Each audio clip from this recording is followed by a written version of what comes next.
Okay, bukas ba anong mangyayari since 5 years? Magse-sex kami. Ayan ang pinakamaganda. Ano pa? Bukod pa rin syempre, Niloloko lang kita. Ay hindi, knowing you, gagawin mo yan. Ano ba yan? Saan ang mangyayari tomorrow? Nag-expect Hindi, ka ba ng tomorrow, bongga? pupunta kami sa Subic. Okay. Ah, Kasi doon siya naka... Oo, doon siya kasi naka-base, di ba, nagpipilot. Magpipictorial kami. Gagayahan namin si J-Lo at si Kambal.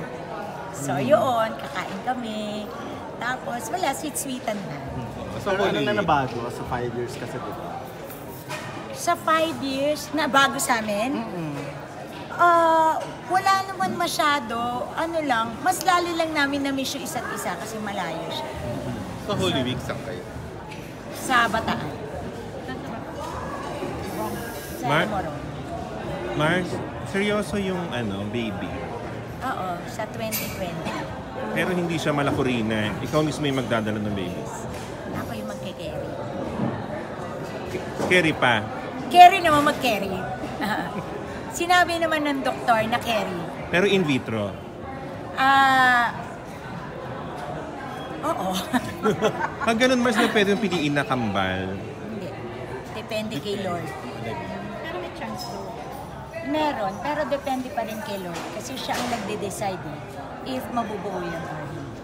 Pero yun sa'yo, di ba matagal mo nang Naka-fix.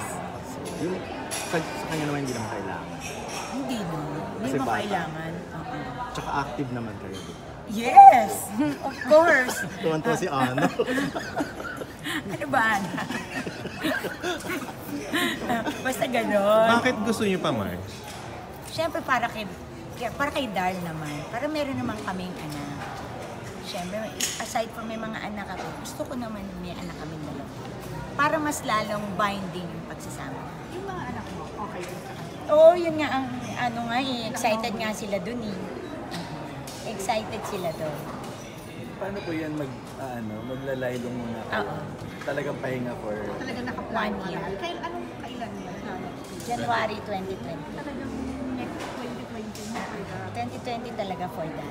Kaya nga sinabi ko kay Direk kay Direk Louie, dapat gagawa rin kami indie. Sabi ko, Direk, sa ano na tayo, 2020. Eh, paano na, graduate films? Kaya nga yung mga ibang pelikulang ginagawa ko ngayon, kaya sunod-sunod. Kasi iba doon next year na ipapalabas. Pero yung like mga Sunday Pinasaya, I think magbabakasyon ako sa Sunday Pinasaya. Pero siguro, bubuuin ko lang yung days. Yung mga ika-fifth, pwede naman ako mag-work. Yung safe na siya talaga. Pero anong preparation? Physically? Gym, pinapalakas ko yung likod ko. Tsaka para pampalakas, kailangan malakas ako pag ginawa yun. Kasi pag mahina ka, umanga. Siyempre, huwag naman tayong umanga. pero di ka naman mahirap mag-film. Hindi ako mahirap pagpuntis. Nakakasayaw pa nga ako pagpuntis ako. Ewan ko lang ngayon, siyempre, nagbabago ang panahon. Yun lang. Halika na, tapos na. Tapos na ba? Sandali lang. Gender if ever there. Wala, hindi na ano yun. Ay, picture na. Nasaan kayong Buhay niya raw ako ng marangal. Kanino bang dream yun? Dream niya yun. Kaya lang noon, ayokong i-fulfill yung dream niya kasi nga silosa ako, di ba? So, syempre, nung kinasal na kami, Hindi na. kasi di ba, nangako siya kay Lord. Pero Syempre, mas maraming... kay Lord siya umano kung yari. Pero mas madaling, di ba? Mas malapit sa tukso ang mga piloto. Okay lang, ganda ko, no? Hindi naman ako papatalo sa kanila. Chechehin ko lang Tsaka sila. nangaaway ka. Ay, alam mo, Ha? Nangaaway ka, Oo, di ba? syempre, mang-away talaga ako, no? alam mo yung proseso ng in vitro? Of course! Inorient ka na sa mga dapat. Nurse yung nagtatanong. Oo. Alam ko naman.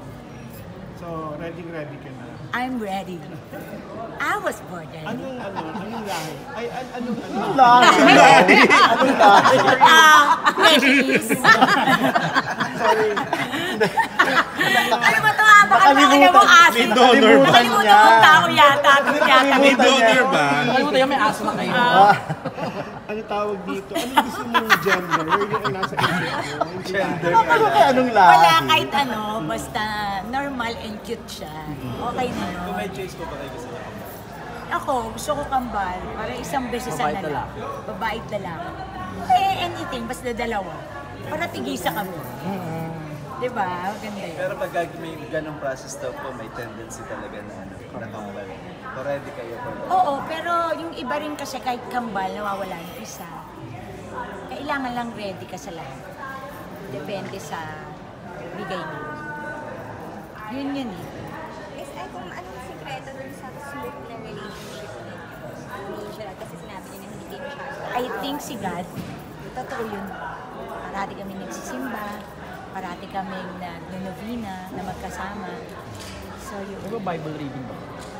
Novena.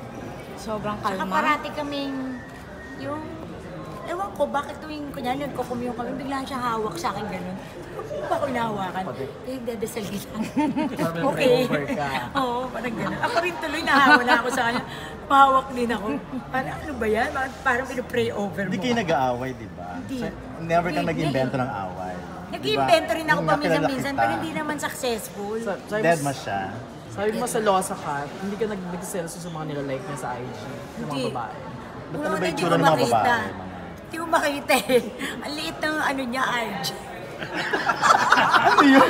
Hindi mo maliit yung ano, sabi pag mga ko, bagets, maliliit yung mga letra. Hindi ko makita, di ba? Pero to be fair sa Hindi ko ano kanya, magkaltiparan. parang sa iba, ang tahimik niya, pero ay talagang super vocal siya in terms of expressing his Oo. love. Sa IG, Di ba? Kapag I Oo. mean, pag nag mm, So, mas na-assure ka ba in that sense na kapag sa public ba, talagang, alam mo yun, ang sinasabi nila, mahal na misis mahal na niya ako, oo. Tsaka ano, kasi nakita ko kanina yung video namin eh. Surprise ko to sa kanya.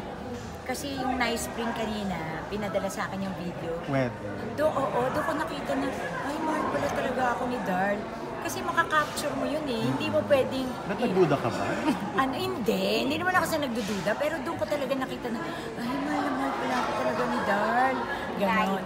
Oo, yung parang, ay, mahal pala ako talaga ni Darl. Yung, Nakita mo sa...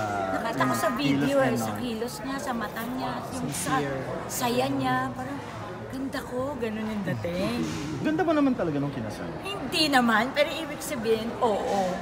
So, bawin-bawin is Yung makatutol parehas.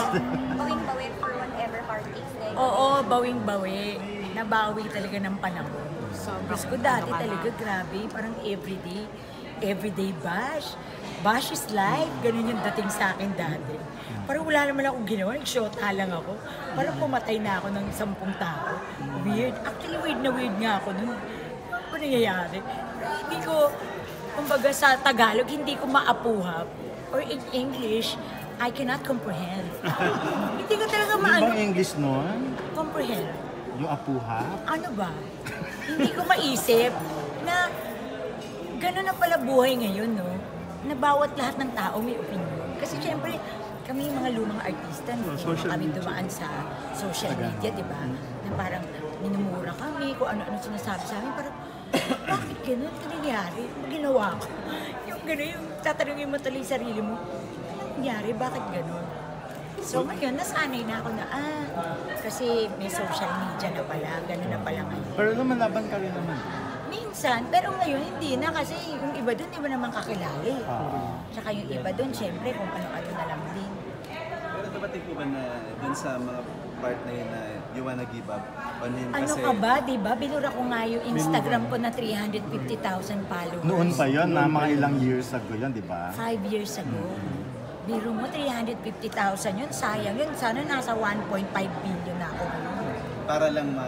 Para lang tumahimik ang buhay ng mundo. Eh, ganun na pala ngayon. Hindi ko alam na ganun na pala ngayon. So ngayon alam ko na. Ay, tanong ko lang, kasi although matagal na, pero nabasa ko sa yung emote mo, nung na-hospital ka, yung sabi mo nung sikat ka, nung panahon ng tanging ina, maraming friends, dumadalaw, ganyan, nagpapadala ng bulaklak, flowers. Oo, eh, lahat naman ng tao dumadating na yun. Kanya-kanya tayo ng oras, ng kasikatan natin. Nasabi ko lang yun, hindi ko yung nasabi na umi-emote ako. Sinasabi ko yun at atawa ko. Kasi, Yung fact of life. oo, yung fact of life. Kasi nakikita ko, yung ito prutas galing kay doktor ganito. Mga doktor na yung papadala, mga kaibigan ko. Hindi na yung mga showbiz. Yun yung meaning na sinasabi Kala ko may tampo ka dun sa Hindi. Natatawa ko kasi pag nakikita mo yung mga bulaklak, ngayon, yung mga bulaklak galing sa kaibigan mo, galing sa kamag-anak mo. Pero noon kasi kahit sino, papadalang ka, di ba? Correct. Yung produkto ni ganito, yung ganito ni ganito, kaibigan ni ganyan. Parang lahat nagpapadala sa'yo na parang akala mo mamamatay ka na. Pero hindi ka man naghahanap ng ganung kalaking Hindi, friendship. natatawa lang ako kasi parang ito pala yung buhay talaga. Buhay artista, di ba? Right. May pelikula nga akong tungkol sa artista. Nakakatawa rin na nakakaiyak. Maraming makakarelate din sa Yan buhay. ba yung mga incoming? Oo, meron. Doon mo marirealize, oo nga no, ang artista ganito yung buhay. Sa kalayo mo yun, no? Comedy, drama. Si Gerald pala magbibigay ng kalma sa'yo. Oo nga, kalmado eh. Hindi, tsaka malaking factor din yung yung nag-organic ako. Kasi dati, nasungit ako, tsaka talaga ako, topaking talaga ako. Nung marami pa akong sugar sa katawan. Ngayon wala, kalmado na ako. Pag nagugutom nga ako, ganito lang ako, nagugutom na ako. Dati pag nagugutom ako, syempre sugar lang, di ba kanin? Parang feeling ko, gusto ko manabunot ng tao kasi parang nakakakain ng kanin. Oo, dati pag nag-a-abroad kami, di ba sa abroad wala namang kanin dati. Hindi naman maraming Filipino store dati, di ba? Parang feeling ko, gusto ko manaksak ng tao, hindi ako makakain ng kanin. Ganun. Ngayon pag nagugutom na ako, ganun lang. Dati parang, ano ba? Gutom na ako. Wala! Yung parang gusto ko bagwala. Very Jacqueline music. Oo. Malaki din ang tsaka siguro edad. Pag nagkaka-edad ka, pag nagmamature ka, parang mas, you choose your battle. Yung hayaan mo na yung kung wala namang kwenta, hayaan mo na. Yung sa relationship niyo, sino mas nag-a-adjust? Si Gerald or ikaw? Adjustment pa rin ba kayo? Or tapos na kayo dun sa adjustment na yun? Tapos na, kasi alam niya na yung kakabusitan ko, alam ko na rin yung kakabusitan niya sa akin. So, hindi na kami masyadong nag-a-adjust sa mga ganun bagay.